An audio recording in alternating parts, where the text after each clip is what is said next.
Baik, Assalamualaikum warahmatullahi wabarakatuh.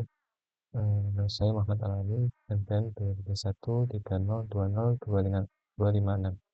Oke, jadi sesuai dengan tugas UTS dari mata kuliah pemrograman web. Jadi di sini untuk tugasnya yaitu membuat halaman website dengan framework JI4.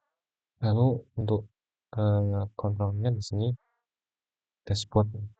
Kemudian di dalam project tersebut memiliki laman home, produk, service, dan kontak upload.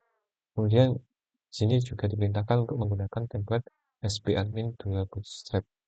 Nah, untuk tampilan layoutnya menggunakan seperti ini, yaitu ini menerapkan template view engine dari si CI sendiri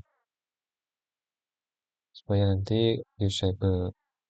Nah, jadi saya akan sedikit mendemokan untuk tampilan UI-nya. Di sini di halaman utama ada tampilan dashboard sesuai dengan template dari Bootstrap SB Admin ini. Nah, terus di sini saya mengcustom beberapa tampilannya untuk menyesuaikan dengan kebutuhan saya. Jadi di sini ada dashboard also, ada cart total produk, total kategoris. Di sini ada tabel tentang produk terbaru, ada nama produk, harga, stok, dan add date di tanggal ditambahkan. Terus di dalam produk di sini menampilkan tabel yang berisi produk. Nah, di sini tempatnya saya menerapkan CRUD untuk CI, Premium CI.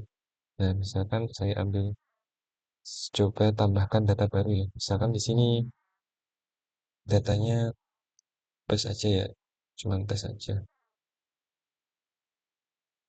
Harganya, stoknya,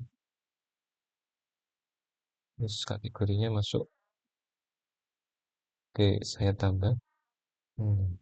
Setelah data berhasil ditambahkan, di sini muncul alert produk sukses. Yang produknya berhasil ditambahkan. Sekarang dia muncul di paling bawah. Untuk edit sekarang, coba saya edit data yang baru saja saya buat. Di sini produknya misalnya saya ganti sebagai body stroke.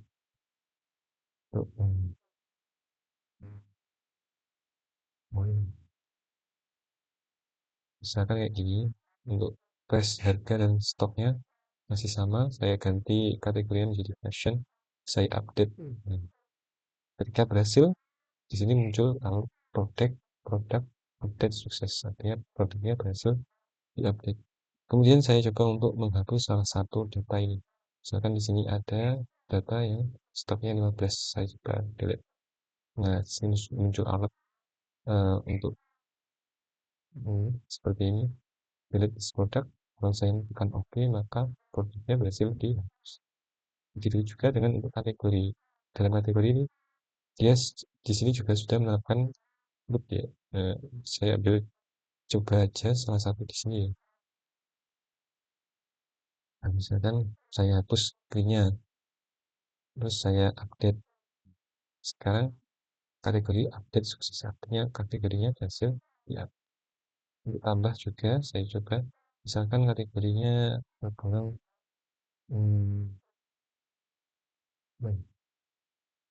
bagus.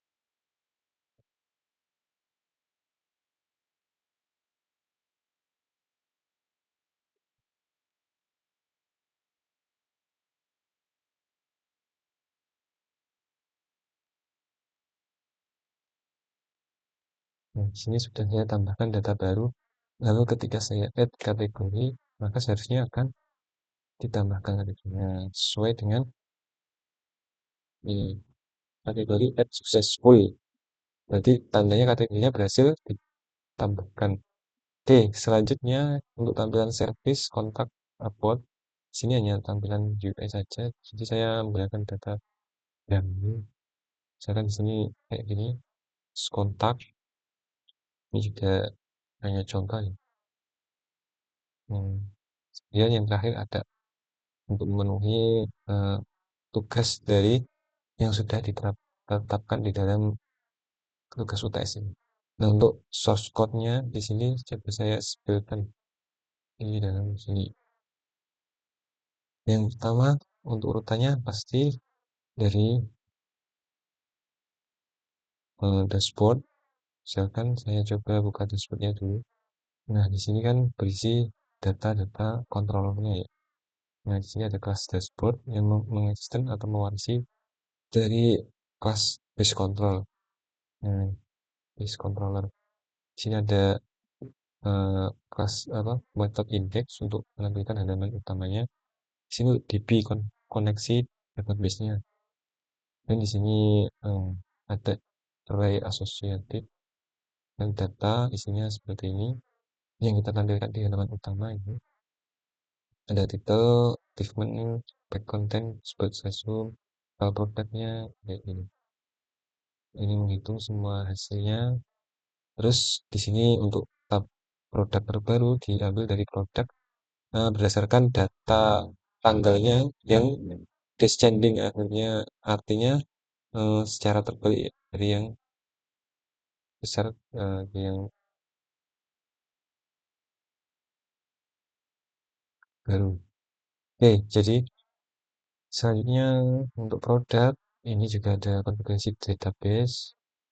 Ini juga memakai array asosiatif untuk di produknya ini menggunakan hmm, select produknya bintang artinya seluruh data produk kemudian di join berdasarkan kategori karena kan produk sama kategori itu berelasi berdasarkan ID. Nah, misalnya di sini kayak join supaya bisa mengambil data dari kategori. Memakai metode get untuk mengambil datanya. Terus kategori di sini juga dideklarasikan. Terus di sini view-nya dia dikirim berupa array datanya. Jadi nanti view bisa mengambil datanya berdasarkan key yang sudah ditentukan di dalam controller ini. Ini juga kategorinya mirip sama produk. Kemudian untuk add product di sini yang membedakan menggunakan insert karena kita menambah produk baru. Kemudian di sini berdasarkan tabel produk, lalu diarahkan ke dashboard produk. Ini halaman dashboard produk. Kemudian ketika sukses maka munculkan pesan produk successful. Kemudian untuk edit juga mirip-mirip. Di sini menggunakan get post circle ID ya. Kita ambil ID dari prompt data. Ya. Kemudian untuk datanya juga diletakkan di dalam array. Terus ada tabel produk di mana ID-nya berdasarkan ID kemudian diupdate sesuai dengan query data ya dalam PHP. Kemudian ketika sudah diupdate dikembalikan ke dashboard slash product. Kemudian munculkan status responnya, pesannya produk update sukses, artinya produknya berhasil. Kemudian untuk produk dari produk di sini ada ID, di sini ambil ID dari query, kemudian ada konfigurasi database, lalu kemudian di sini menggunakan eh, seleksi tabel produk berdasarkan ID, terus dihapus. Jadi di ID-nya dibandingkan setelah berhasil diarahkan ke dashboard. Ini untuk tampilan dashboard control. Mungkin di sini juga ada routes ya. Nah, di routes ini mungkin seperti ini. Ini menggunakan standar routes ini. Ini ada nya dashboard slash product, kemudian di sini kelasnya, kelas dashboard controller. Jadi kelasnya dashboard, kemudian metodenya ada sesuai dengan isi dari controller. Ini begitu juga dengan yang lain. Di sini karena ID-nya tadi dikirim melalui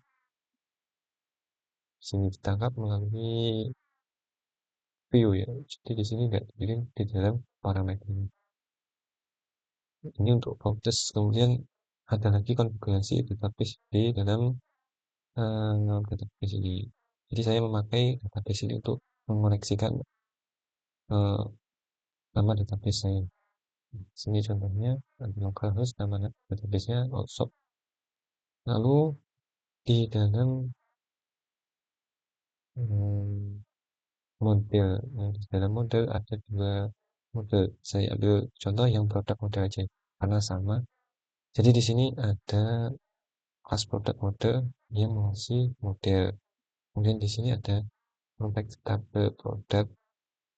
Kemudian ada primary key, ID-nya, terus field, field yang diizinkan ada di sini name, description, price, stock, kategori IP, image, bisa aktif sesuai dengan isi kolom tabel. Kemudian system stamp ini di style false, return-nya menjadi array. Terus kemudian untuk get product berdasarkan kategori. Sini ada dari select product berdasarkan kategori name, terus di join kategori berdasarkan kategori ID yang sama dengan produk kategori ID, ID-nya yang sama dengan produk. Kemudian diambil semuanya. Itu untuk produk model. Lalu untuk tampilan view-nya atau sebelum itu kita menggunakan bootstrap. Ya, jadi di sini saya meletakkan aset dalam public asetnya ini berisi konfigurasi CSS image. JS ini berasal dari SP admin itu.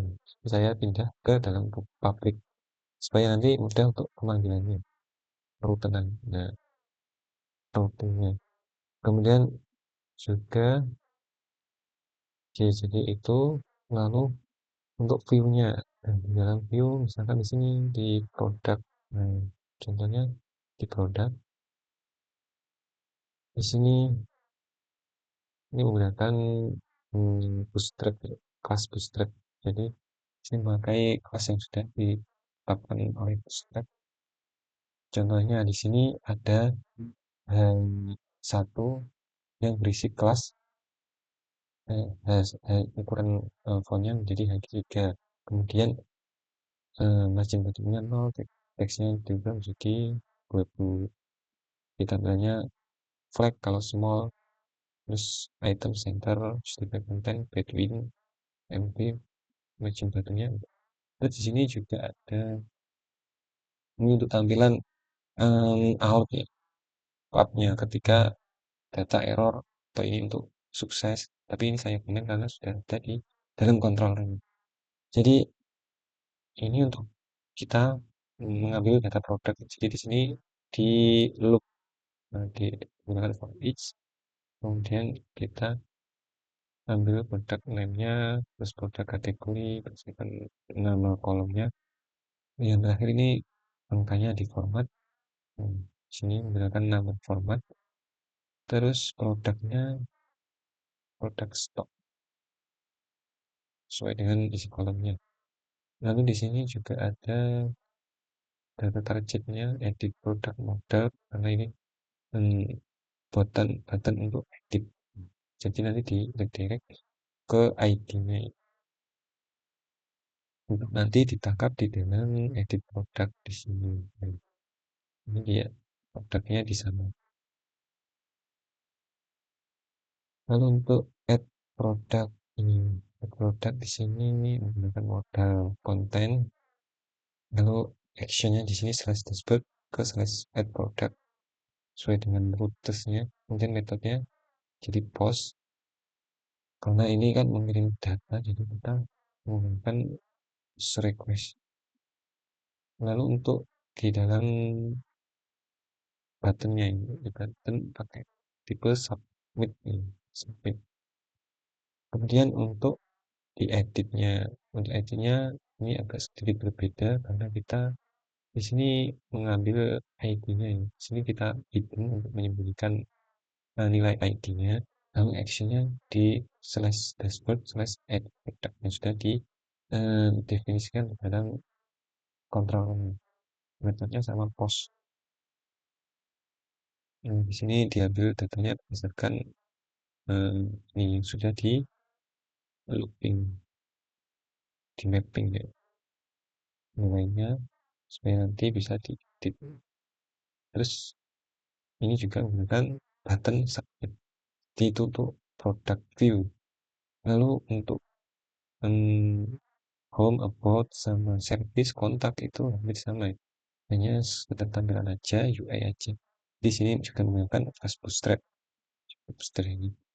Jadi mungkin itu saja untuk tugas UTS ini. Jadi file-file yang memenuhi tugas UTS pemrograman web. Jadi hanya itu. Nah, di sini juga kita menggunakan templates nih. Nah, jadi tadi kan perintahnya kita disuruh untuk menerapkan templates. Nah, di sini untuk menampilkan header, sidebar, konten, sama footer. Oke, jadi sesuai perintahnya di sini untuk header saya ambil dari SB SBD Bootstrap. Apa itu namanya?